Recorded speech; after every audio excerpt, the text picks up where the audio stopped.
Hello, everyone. Welcome to today's launch event for the 2021 survey of the Virtual Exchange Field Report. We're going to wait a couple of minutes for attendees to join, and we'll get started with the presentation. So just bear with us for a couple minutes.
Again, everybody, we're just waiting one more minute for more attendees to join. We'll start this launch event for the report in just 1 minute.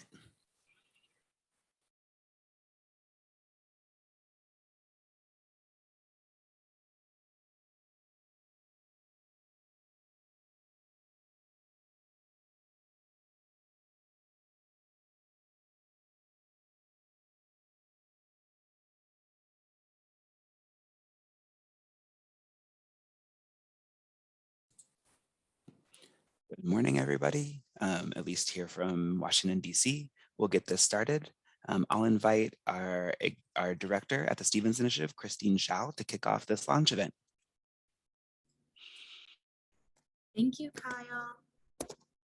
Hi, everyone. Welcome to the launch of the 2021 Stevens Initiative Survey of the Virtual Exchange Field Report. As Kyle said, I'm Christine Shao. I'm director of the Stevens Initiative. It's really great to be here with you all today. The Stevens Initiative is excited to publish the second annual report on the virtual exchange field, which shares data from programs connecting young people around the world over the past year. We are so happy that over 200 institutions completed this year's survey, which is more than twice as many who responded to the first survey we launched last year. The initiative is committed to collecting data, sharing best practices, and developing resources to help grow and strengthen the virtual exchange field. Our efforts to serve as a knowledge hub and an advocate for the whole field complement our work as a grant maker as well, through which we've provided funding for dozens of virtual exchange programs that connect young people in the United States and the Middle East and North Africa. We believe that knowing both how much virtual exchange is happening and what types of virtual exchange is happening is useful for many reasons. We know that virtual exchange is becoming more common, but before conducting our first survey last year, there were no published figures or estimates for how much virtual exchange was happening, where it was happening, or other characteristics. And given the diverse types of virtual exchange programs that are conducted, it's common for a practitioner to be very familiar with one or a few types, but to not really understand how other virtual exchange implementers structure or conduct their programs. The data in this report helps expand that understanding. Finally, the Stevens Initiative believes that when practitioners and administrators have this information, they can make better decisions about the types of programs they can offer young people in their communities, and can also advocate more for support from decision makers, policymakers, and funders. This year's survey surely did not reach all practitioners or document all virtual exchange programs conducted over the past year. It's far from it. We need to make a greater effort to reach more networks and institutions beyond the United States. And we can definitely challenge ourselves to collect more rich data while collecting the data in a way that is accessible for a wide range of potential respondents. We are so grateful to those of you who have taken the time to participate in this critical project so that we can all learn and advance the field together. We encourage you to spread the word about the findings we're sharing today, and we hope you will share the call for data next summer when we conduct the third annual survey. We are very fortunate to be able to work with Dr. Rajika Bandari, Dr. Francesca Helm, and Melquin Ramos on this year's survey and report. Dr. Bandari and her colleagues brought years of experience in research and large-scale surveys and profound expertise in international education to this effort, leading to the high quality of data and insights in this report. I'm pleased to invite Dr. Bandari to join me on screen so she can dig into this year's data. Thank you so much, Christine, for those opening remarks and your nice note of welcome. And I want to say that I've been so honored to have the opportunity to work with your wonderful team on this really important effort. And I know you mentioned them, but I also want to acknowledge my colleagues in this effort, Dr. Francesca Helm, who's an expert on virtual exchanges and is a founding member of the Uni-Collaboration Virtual Exchange Network. And she was also the coordinator of the monitoring and evaluation of the Erasmus Plus Virtual Exchange Pilot Program.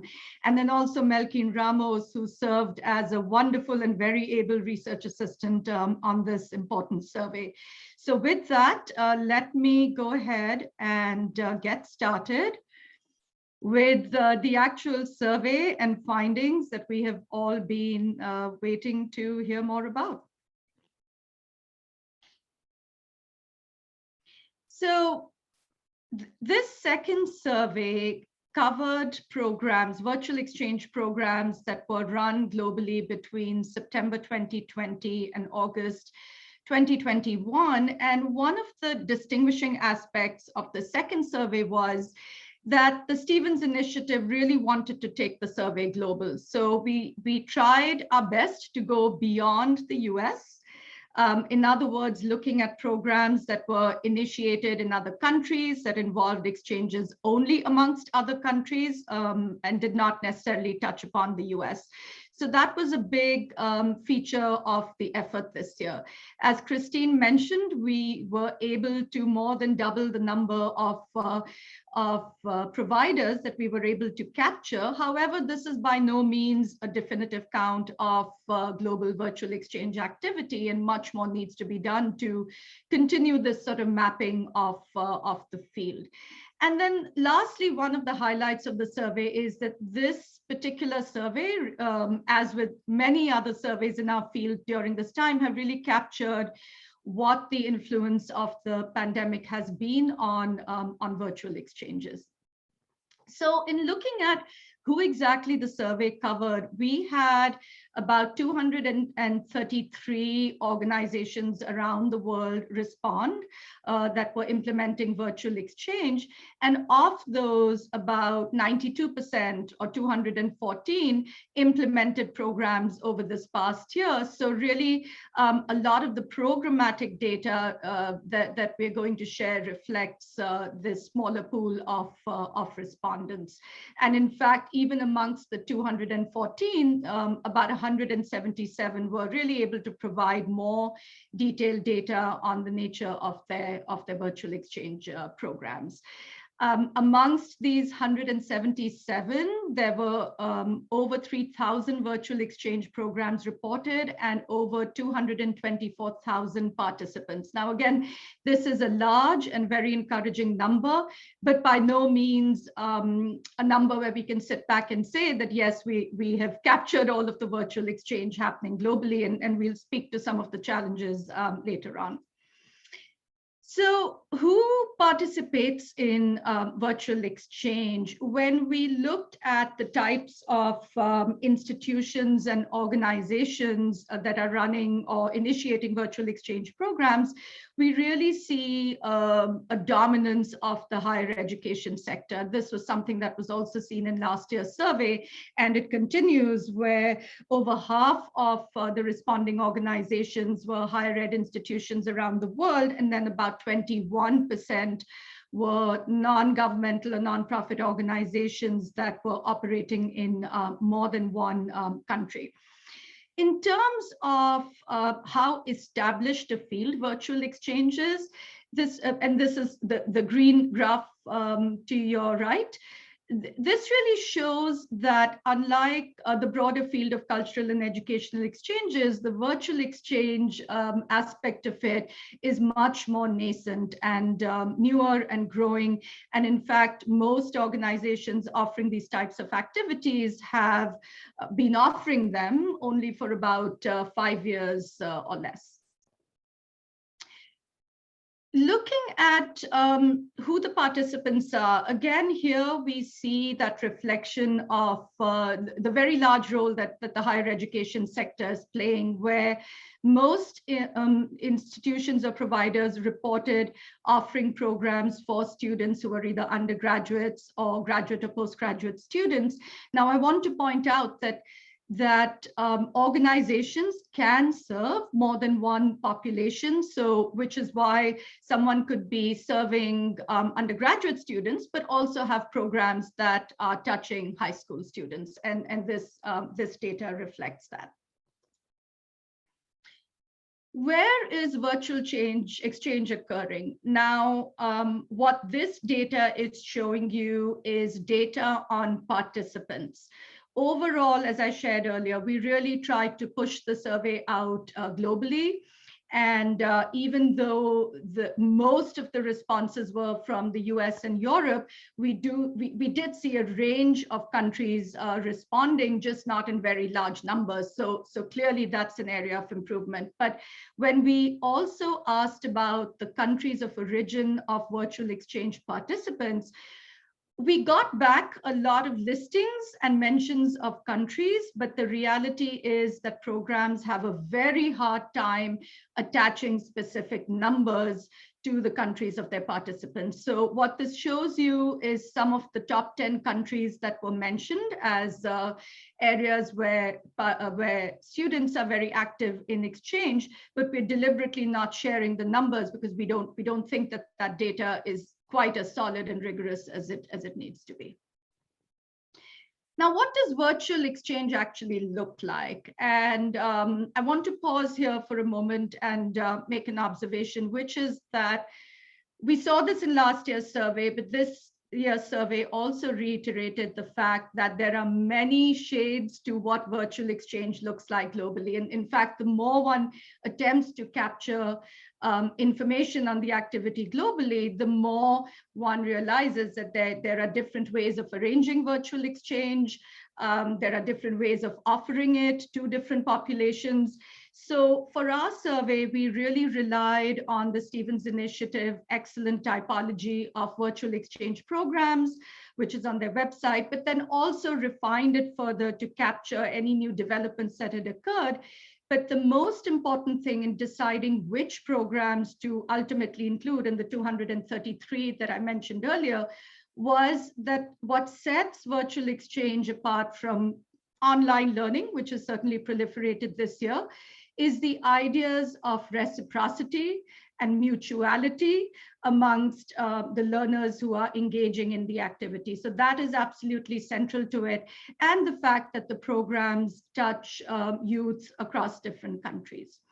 So given that, what we find is that most of the types of programs that are being offered fit within the definition of framework of what we often know as the COIL model, or the collaborative online international learning model or course, which is developed by pairs or small groups of educators working together. And then you can see some of the other types here and also listed, detailed in the report that came out today. What I want to, however, point out is the blue bar, which is that this year we also added an additional question where we tried to capture the type of training activity that virtual education providers are also providing to others in the field. And this is especially true of higher education institutions, but also some of the other providers, where they are not just directly providing virtual exchange programs, but are playing a really critical role in providing training for the field. So this year we captured this one data point, and I'm hoping that future surveys, the future iterations of the survey will delve deeper into this aspect. So continuing on with what exactly does virtual exchange look like on a daily basis around the world? So in terms of length and duration, most virtual exchange programs, and now we're looking at the actual programs themselves, which are over 3,000, most tend to last between from 5 to 6 weeks.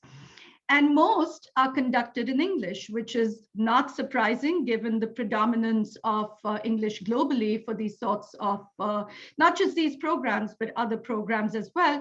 But it may also reflect, again, the very large role of the US in the data and statistics. So we do want to acknowledge that. In terms of how the actual teaching and learning is taking place in the modality, what we found was that most programs are really using a blend of approaches of both synchronous or in real time or actual time versus asynchronous. And they're really combining those different approaches. And then sort of continuing on with what virtual exchange looks like in terms of what is the content of virtual exchange courses or programs. We asked about 10 different areas, and the 3 most popular ones were intercultural dialogue and peace building, STEM fields, and then the third was global or international affairs. I want to also point out that beyond these 10, what we also found was that many respondents indicated that, and what we saw in the survey was that virtual exchange is often responsive to current issues in the world. So we actually saw many respondents indicating that they were offering courses, for example, in the Sustainable Development Goals, environmental and sustainability issues, and racial and social justice. So I want to wrap up this portion of the data by spending a minute on the impact of COVID, because I think any survey today focused on exchanges and or education would be remiss not to address the role of COVID. And what we saw was, first I want to say that overall, it appears that the pandemic has really opened a window of opportunity for virtual exchange. Virtual exchange was already growing. Then there's been the huge spurt in online learning, which has spurred additional providers to turn towards the virtual exchange model to bring young people together globally. So in many ways, it's been a window of opportunity.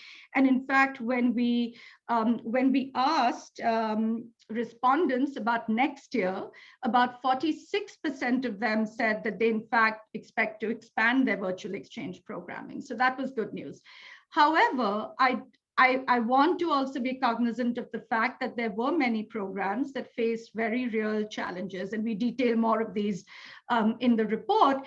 But one of the things that we've seen in the data also is that even though we were able to capture a much larger number of programs, it was not necessarily reflected in a comparable larger number of participants. And we suspect that that's because many programs existed through COVID, which is good news, but they probably contracted and were not able to continue to offer the program to students in as large numbers as before.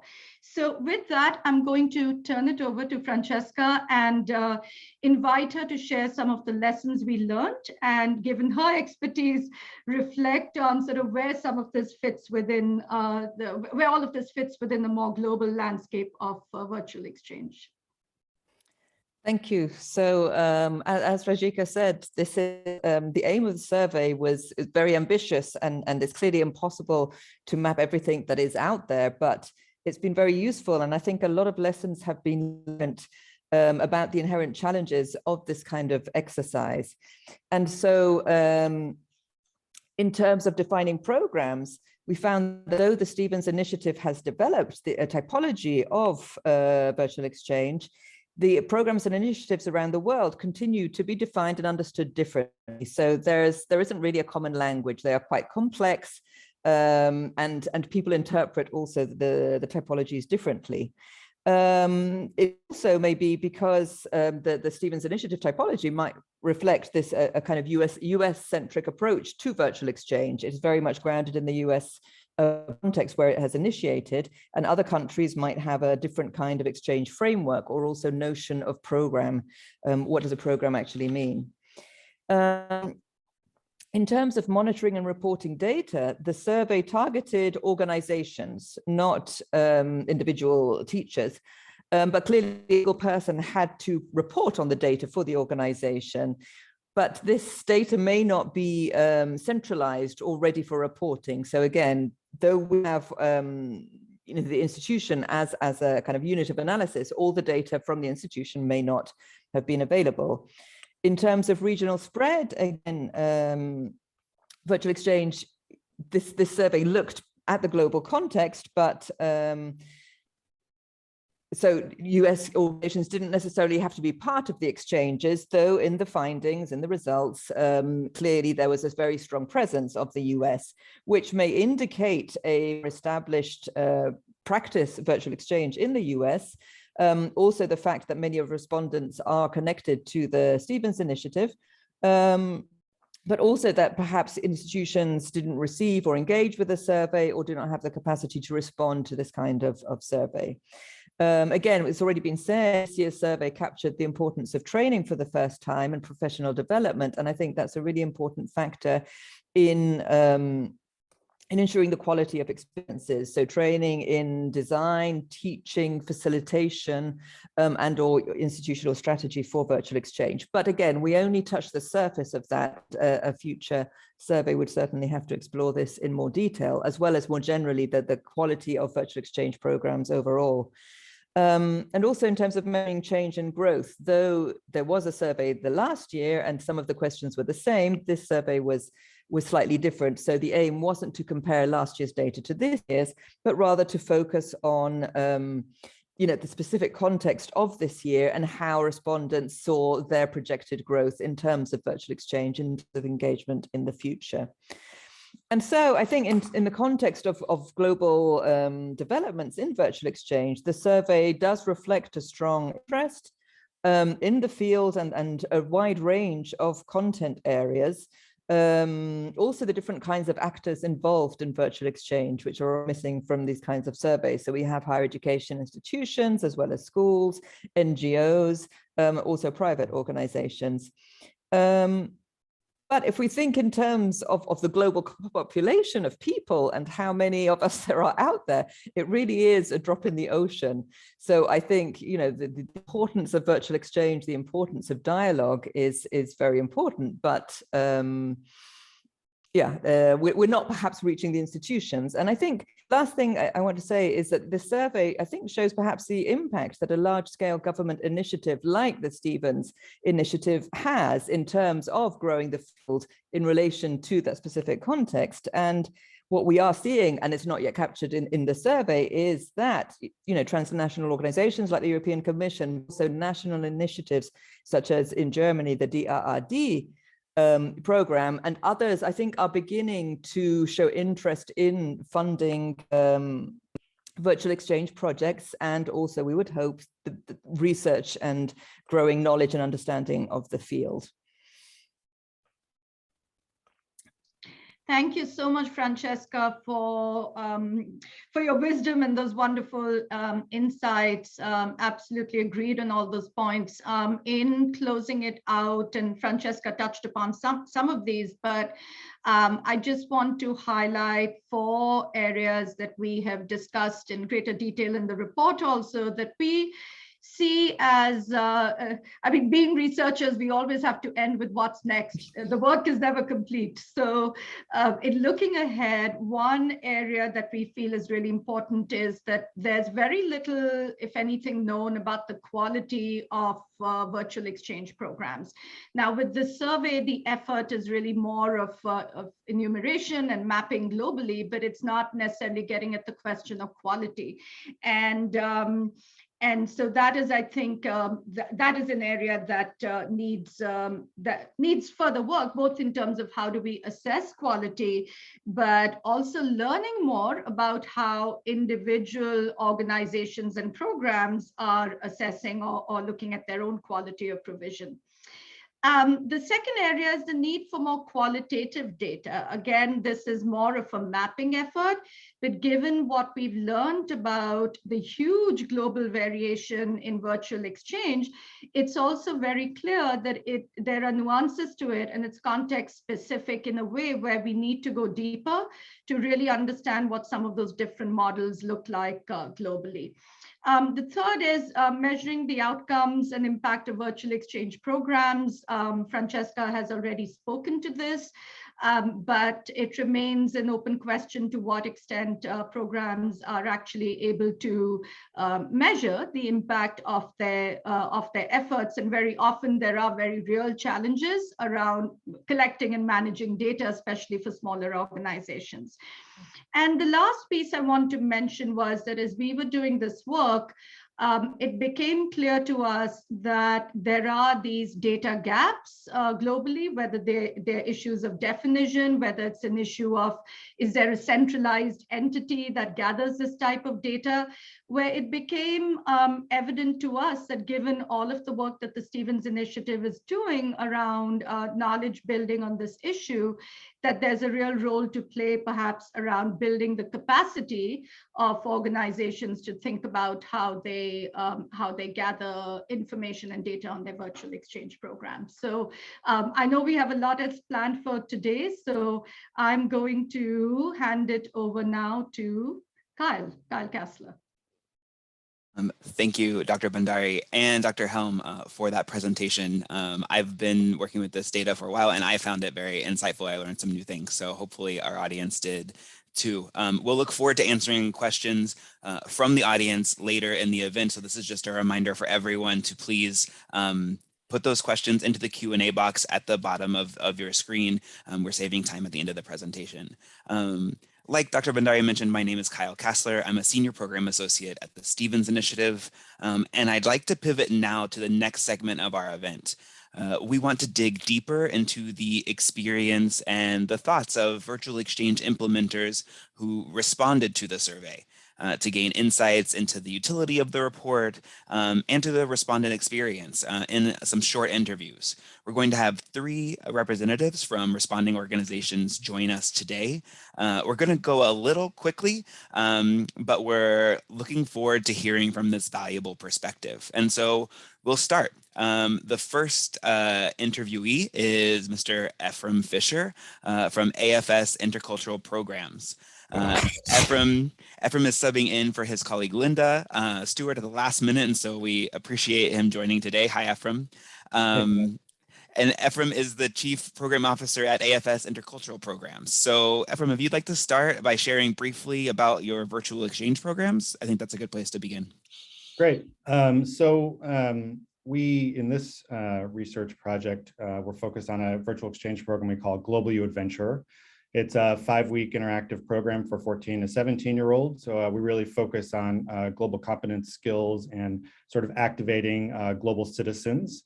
It's non-formal in the sense that, we operate outside of the classroom, and it's blended learning. So a combination of asynchronous and facilitated dialogue sessions by AFS expert facilitators. And at the end, the students get what we call the AFS Global Competence Certificate. So we've run this program for about 1.5 years. We've had almost 600 participants, and what's particularly exciting is that they've come from over 50 countries around the world. So this has been really kind of emerged as the flagship virtual exchange program for us. We do have another one that we launched this year called Global U Changemaker, which is a collaboration with the University of Pennsylvania's Center for Social Impact Strategy, and that really focuses on instilling practical social impact skills and practice with young people. And then we are planning to launch next year Global U Educator, which, as the name suggests, will focus on a global community of teachers. That's great. I always love hearing organizations and representatives talk about the different virtual exchange programs that they're developing. Also, I see it as like an exciting progression, right? And so thank you for sharing that about your virtual exchange programs. I want to ask you, why was it important for you, and maybe for AFS more broadly, to have your virtual exchange programs represented in this report or in this survey? Yeah, well, let me start by saying that Ambassador Stevens was an alumnus of AFS, so it's particularly meaningful for us, I think, to be collaborating with Stevens Initiative. But I think our experience maybe at the onset of the pandemic was similar to others in some ways, but quite different also. So, you know, a lot of people pivoted to virtual, right? But for many people, that meant just taking content and putting it on Zoom. We were fortunate that we had already developed in 2015 this Global Competence Certificate, which was a digital curricula that could accompany our adult students when they traveled abroad. We had a unique challenge, which was that in March 2020, we had thousands of students around the world that we needed to repatriate. And often under really pretty extreme circumstances. And we wanted, you know, to offer these young people a way to really process that experience and to bring closure to it. And so we adopted the Global Competence Certificate for a teen audience and created a sort of a special edition where we had thousands of students from around the world in it. And this was kind of an aha moment for us. It made us recognize the power of virtual exchange, and in particular for us to think about, you know, how we could really accomplish our mission or pursue our mission with virtual exchange. So I think we've emerged now really looking forward to a future where we can hopefully double or triple or quadruple our impact, you know, both by reviving our physical exchange programs, but also by harnessing virtual exchange. So it means a lot to us to sort of be a part of this emerging field and to have participated in this effort. Yeah, I really appreciate what you said. One, just like recognizing the challenges that faced, you know, the international education sector as a whole, and like an important pivot to continuing to serve those constituencies through virtual exchange. And we're glad that we're able to represent that effort in a report, but also just to see, you know, like an organization like AFS being able to use all of those tools, like, you know, as students start to travel again, that's great. There are lots of great learning or great opportunities in that sphere, but there are also lots of great learning and opportunities that can happen in the virtual sphere. And for you all at AFS to recognize the power and unique value contributions or value propositions of both tools is really great to hear. Maybe I might have like one quick question before we go to our next interview. Yeah. As you glanced at the report, we know it's like just shared. Did you learn something about the report about other virtual exchange programs, and maybe how do you imagine using that information? Yeah, I think you know, our profile to many people is you know, a physical exchange program provider. I think it was really powerful for us to, first of all, you know, to develop our competency in this field, number one, but also to see where we fit in, right? So again, there are some unique ways that we are different, and of course, many ways that we're the same. But you know, whether it's the global reach, the focus on teenagers, or the non-formal setting, again, are unique things for us to sort of explore in the context of the wider field. But the honest to God truth is that, you know, we are a legacy organization. We've been running exchange programs for 75 years. We have a lot of convincing to do even internally in our organization.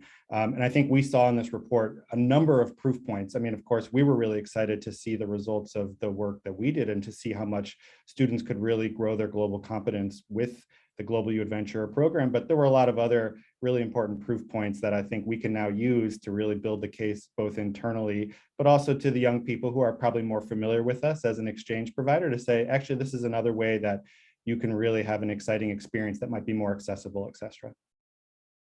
Yeah, that's great. I'm so glad that the report not only is great to showcase, yeah, we did this great virtual exchange program, but also we did this virtual exchange program. Let's talk about what that means for us, for our young people, for our organization. So I really appreciate that. Ephraim, thanks for joining me so much. And also thanks to AFS for responding to the survey. We're happy to include you all. And thanks for coming in today. We appreciate it. Thank you, Kyle. Of course. I'll now welcome Gabriela Mendez Carrera and ask her to turn on her camera. Hi, Gabriela. Ms. Carrera is an international online program specialist at Tecnológico de Monterrey in Monterrey, Nuevo León in Mexico. We're happy to have you join us today. Gabriela, if you would like to introduce the virtual exchange programs at your institution, we'll start there. Sure, thank you, Cal. So Global Classroom is one of our virtual exchange initiatives, and it is based on core methodology. So we are having this international collaboration with a minimum length of 4 weeks, and we have been running this collaboration for almost 3 years. We operate in the undergraduate level right now, and we serve our 26 campuses. We are a big institution, so we are serving our faculty within our 26 campuses now. Thank you for sharing that. I'm so glad that you're able to join us today and talk about these programs, just because, especially after following Ephraim's interview talking about the FS program, yours are just very different. And I like showing how the range. If that program is a little bit of an open enrollment program where students join from different places, they're younger, that kind of thing. It's different than your programs that you just mentioned across 28 campuses serving graduate students, more of like a different model. So I appreciate you sharing that. One question that we've talked about before I want to start off with is our team at the Stevens Initiative thinks it's vital. It's really important to have institutions that aren't based in the United States represented in this survey. What would you say to other institutions interested in responding to this survey? Do you think it's important for the field to have non-US institutions represented? Yeah, I think that participating in the survey is really important because representation in the report leads to visibility and also creates and grows the community of practice. And I think that it also combats the message that virtual exchange is limited to high resource institutions, where there are numerous and dynamic virtual exchanges that are being led by many different types of institutions. And the survey is an opportunity to highlight and raise awareness about these institutions.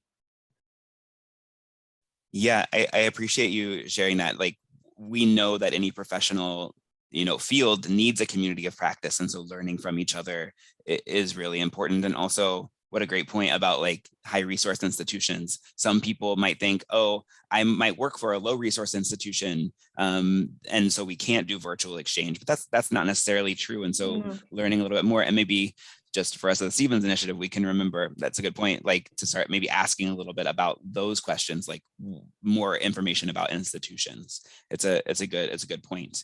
I wanted to ask you also, you as someone who's worked in virtual exchange for a long time, did you learn anything about like your virtual exchanges from participating in the survey, like answering the questions or reading the report, or have you started to think about your exchanges in a new way?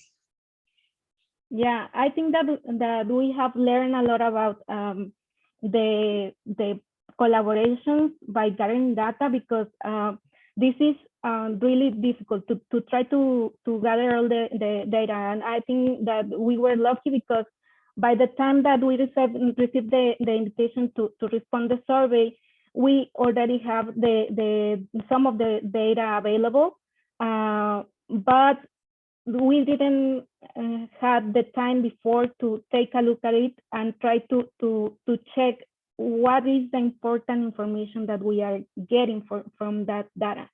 And it is a lot of work. As I said before, we are a large institution. We have many professors participating, and we are trying also to centralize all the processes. We are yet in the early stages of doing this, of centralizing everything. And this data gathering, it's an ongoing project. The time that we spend in gathering the information also is a learning process, because we need to understand all the data that we have. We need to understand the purposes of it. And I think that we have learned about a lot about it, like the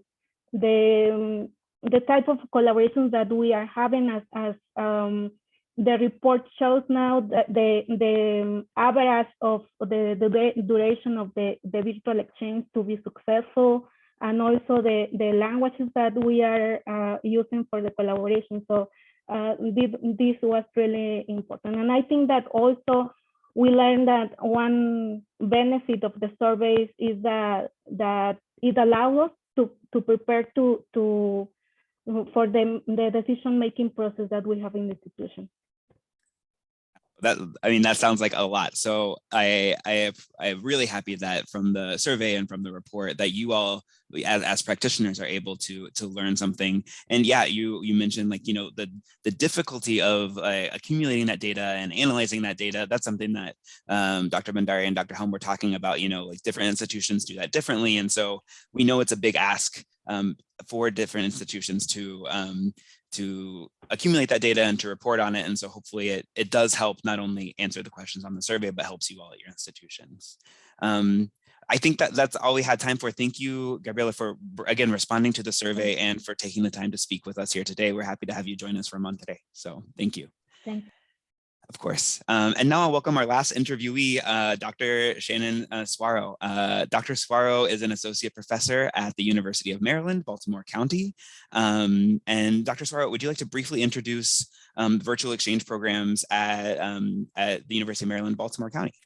Okay, I'd be happy to. We have a fair number of what we might describe as class-to-class exchanges that have often been pioneered by the instructors themselves, or maybe with some assistance. And so this includes in the foreign languages between, say, the United States and Japan, or with Spain, but also in teacher education at the graduate level, and in engineering at a certain type of pre-mobility where the students pre-pandemic, this doesn't happen now, but would engage in a type of virtual exchange that would prepare them for meeting their partners and traveling to their country for collaboration. Well, I'm so glad that you're coming on again and sharing a different type of virtual exchange. We went from like open enrollment, like K-12 exchanges, to like graduate exchanges, and now you're representing an institution that does a lot somewhere kind of in the middle and on the edges of all of that. So that's really nice to hear. And I know in addition to contributing to virtual exchanges, you're also a scholar in the field. You've researched and published about this method of exchange, and I wonder, in that role, what do you think the importance of this report has, if any, for virtual exchange scholarship and research? Well, I think one of the things that really stands out and is so valuable is it provides kind of a picture of the broad scope of the kind of virtual exchanges across age levels and disciplines that is going on right now. So we might say a snapshot in time, but it draws from a lot. So as we know, those of us who've been doing research on virtual exchange, or it may have had different names over time, but it's been going on for quite a while. We could see it going back several decades, and the flavor of it changes. The technologies change, the questions change, and even the participants change. And so I think this particular survey provides a really nice data point for a point of comparison and understanding where do we go from here, where we come from, what does the field look like right now, and that can guide researchers in the kinds of questions they have and the kind of exchanges that they investigate. Yeah, I appreciate that point. I think like having a snapshot as a researcher, as a point of reference, like for whatever research you're doing is probably is very useful. And we hope that researchers and scholars do use this report for to answer those important questions. I also think, and we've talked about this, that I think that this report can be a tool for advocacy at institutions or at universities. Do you think so? And if so, how do you think maybe this report could be a tool for advocacy?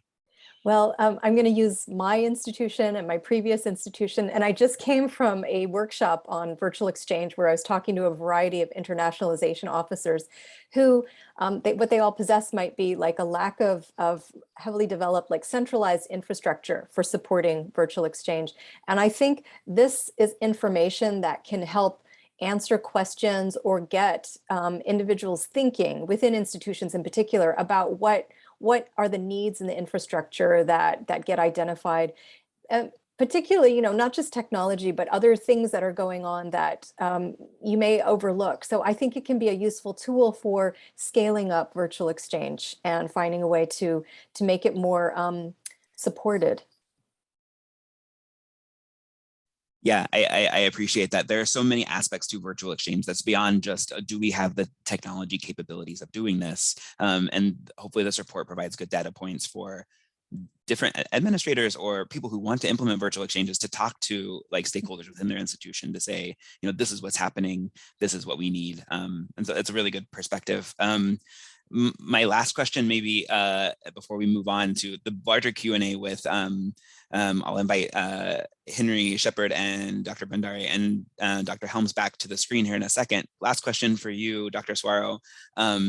This is an American-led research project, or an institution. The Siemens Initiative is based, in the United States, but we're interested in how can projects like this, like the survey of the field, be one, more inclusive of other institutions and other locations, and improve equity in the field. That's something we're dedicated to as well.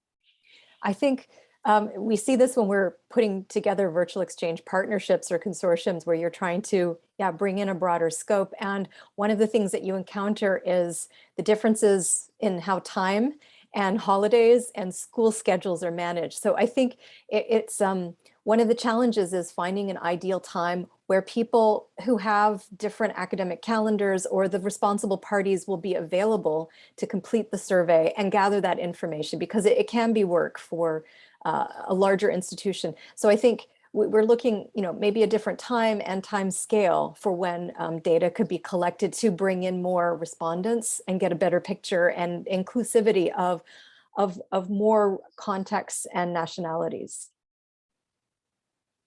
That is definitely something we should strive for in the future. Definitely. Dr. Suaro, thank you so much for coming and participating, for responding, and for providing such a unique perspective today in this really quick interview. I appreciate it. Of course, I'll invite Henry Shepard, the Assistant Director of the Siemens Initiative at the Aspen Institute, to join me on screen, along with Dr. Bandari and Dr. Helm, so we can get started with some Q&A or some questions from the attendees. And so I am looking. First, I will direct the first question to Dr. Bandari. One question is, did any section of the survey account for whether programs were originally intended to be virtual or originally intended to be in person, but moved to a direction of virtual due to the pandemic? So did we ask that specifically, I guess? Thanks, Kyle. I'm so glad you brought that up first, because I've actually been trying to respond to that question on the chat, but I hit a wrong button. Great. Oh, good. So I'm glad you, that's why it was languishing there as unanswered. So that is an excellent question. We did not ask that question. However, we were mindful of this issue when we began to work with the data. What I will say is, there's an interesting data point in the report, if you recall the bar chart that I showed, which shows the duration of how long, not the duration of virtual exchange programs, but how long organizations and institutions have been offering virtual exchange, while for most it was 5 years or less. There was a group that had actually that responded saying they've been offering virtual exchange for longer. I suspect that is a group that has been in the field of virtual of if we call it sort of more traditional exchanges for a while, and is now also implementing virtual exchange programs. So I think we can get some estimate from that, but we did not directly ask that question. And I think it's an interesting one to explore for the future. Can I just add, I think there are some, also in terms of organizations, some organizations are mobility exchange organizations, which have then started doing virtual exchange programs. Other organizations and NGOs only work with virtual exchange and have a long history. So I think there's also that dimension. It's not a direct response to the question, but it's related. Yeah, for sure. I'm going to pivot to another question that I think we started alluding to maybe in some of the interviews. The results in the survey, and we talked about it during the presentation a little bit, show that the US is by far the most common participating country, and that English is the most common language of exchange. Do you think that this is an accurate picture of the field? And if it isn't, what should we do about that? I'm going to invite Francesca to start. I know that she has had much more vast global experience in looking at virtual exchange globally, so I'd invite her to begin responding, and then I'm sure the rest of us might have more to add.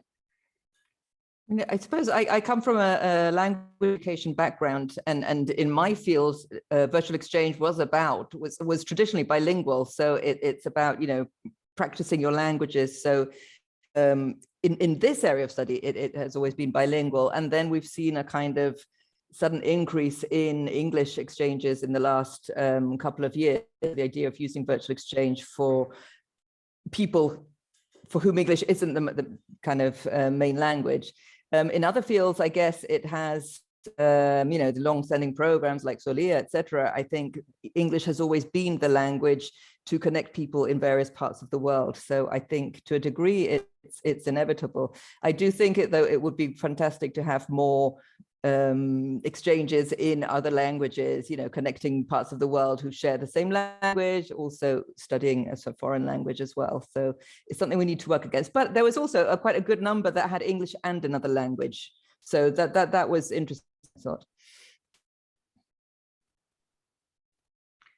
Yeah, I would agree with all of that. I mean, the one piece I would add, and I think Henry, I don't know if you want to add some thoughts, but the only other piece I would add is that for many students and other participants, it may actually be a way to develop their English language skills. So I think that might also add to the popularity of English and being drawn to English level exchanges, because it is really an opportunity to interface with peers who might be more fluent in English. So that's one point I would add to Francesca's. I think that's a really good, like that is a good point. We anecdotally, at least at the Stevens Initiative, when we talk to alumni or participants, we do hear that occasionally, that, you know, like my English language level improved, or my English competency improved. And that was a good thing that came out of my virtual exchange. I want to pivot to another question, and maybe since he's been quiet so far, I'll throw this to Henry, and then others can join in. But I wonder if anyone can provide a bit more detail about what sorts of questions might be particularly interesting or useful avenues for future research. So, you know, yeah, based on this report even, or maybe based on the other work that we've done so far, what are some interesting areas or questions we're asking ourselves about virtual exchange and research? Can you all hear me okay? Great. Thanks so much, Kyle, for doing such a phenomenal job hosting today and for putting all of this together. Rajika spoke about how we're not really at a place yet where we have detailed, reliable data about the number of participants in various countries. And I think that is something not to achieve a sort of a compulsive degree of exactness, but I think working in that direction would be conducive to improvement in data quality in a lot of ways. And relatedly, we had a really large jump in the number of quote unquote programs that we captured in the survey last year, probably because of how we asked the questions. People told us that they collectively ran about 300 programs. This year, we made it much easier for them to kind of quickly tell us how many programs they ran, rather than going through in detail each program one at a time. And the number ballooned to about 3,000. And I think that, as we've discussed at length, the meaning of these terms might vary from context to context, and that's fine. I think we got very interesting and valuable data, but I think that some of what I would like to see in the future isn't so much wholly new things, but similar aspects of programs addressed in a newly rich way, or in a way that's going to give much more insight. And I think reaching more places and being clear about how that reach works, and being clear about what we mean when we talk about programs, would be really valuable, because I think, to speak to something that has been raised already, the field is going to continue to evolve and settle in a new way as hopefully pandemic restrictions abate, and making sure that we are inclusive of many different kinds of programs, but also that we have a clear understanding of what we mean when we describe different aspects of programs or what is a virtual exchange program. All of that's going to matter as we all try to continue to lead a very energetic movement here. Kyle, may I add to Henry's response? I think one area where we just about scratched the surface was in understanding the impacts of the pandemic. And I think one aspect to look at further would be around issues of access, especially in the global South. And especially given that we were very intentionally trying to go beyond the original survey, where the framing was very much that of the global North or the developed world. But the fact that through COVID, we know now from many reports by the UN and other OECD and other entities, is that the impact has been very variable. While on the one hand, yes, technology has increased access. I mean, look at all of us here now able to do this event. It has also really sharpened the technology divide for those who didn't have access to begin with. And even where students have access, what does that access really mean? Does it mean that they have an old computer that has power and can be plugged in? Or does it mean something, or is it something more substantive and substantial when we talk about a virtual exchange or any other kind of learning experience?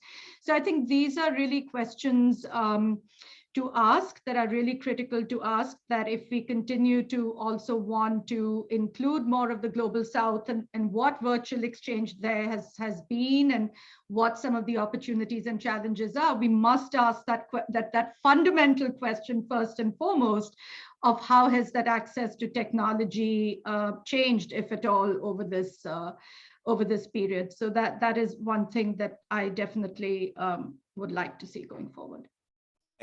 I really appreciate that you brought up the pandemic. That was the next question that came in from the audience. The question was the pandemic more disruptive or more conducive to virtual exchange? Which I think is a really hard question to answer. But I think you started talking at least in that direction, Rajika. And then do we think the effects of the pandemic will be limited to that past year? Are we like moving away from that, I guess, or do we expect them to be longer lasting for the virtual exchange field?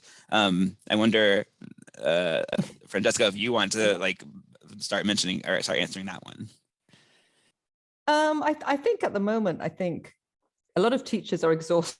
I think the pandemic has resolved the technological barrier for a lot of people. So, now everybody knows what Zoom is, whereas, 2 years ago, nobody knew what Zoom was, or few people did. So I think one of the initial barriers to virtual exchange has been overcome. And I think also, the possibilities of virtual exchange for internationalization have been opened up as institutions have had to do that. I think the barrier will be to overcome now is understanding that you need to invest in virtual exchange, that it's not, we've seen a lot of rubbish teaching, we've seen this kind of